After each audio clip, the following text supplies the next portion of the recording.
জানতেই পারে, কিন্তু আমি যেমন ন্যাশনাল হিউম্যান রাইটস কমিশন শুধুমাত্র কলকাতা পুলিশ নয়, সারা ভারতবর্ষের যেখানে যা হচ্ছে নারী নির্যাতন, সকলের প্রতি তারা সক্রিয়, সকল ক্ষেত্রে তারা আরো বেশি করে অ্যাক্টিভ। শুধুমাত্র কলকাতা পুলিশের করলে তো হবে না, সারা ভারতবর্ষ জুড়ে নারী নির্যাতন হচ্ছে। কলকাতাটা নতুন মাত্রা পেয়েছে এই কারণে যে কলকাতার বুকে যে নারী নির্যাতন হয়েছে, যে নৃশংসতা হয়েছে, সেখানে সরকারের আধিকারিক, সরকারি পুলিশ তারা সব জড়িত। এই জায়গাটায় এটা একটা আলাদা একটা দিক আছে।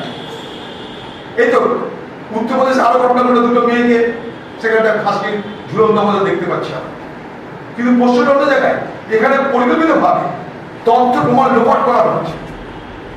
এইটা তো সব থেকে বেশি তথ্য প্রমাণ লোপাট করা যায়, সেখানে সরকার নিজে নিজে ইনভলভ, প্রশাসন ইনভলভ, স্বাস্থ্য আধিকারিকটা ইনভলভ।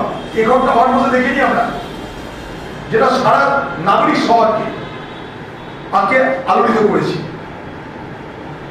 এই ক্ষমতার অপব্যবহার কেন, তার জন্যই প্রতিবাদ হচ্ছে, তার জন্যই বাংলার মানুষ বিচার চাইছে। এবং শুধু বাংলার মানুষ নয়, সারা ভারতবর্ষ জুড়ে বিচারের দাবি উঠেছে।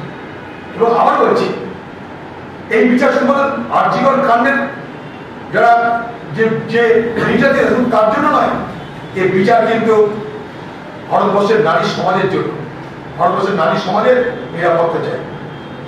28 তারিখ মমতা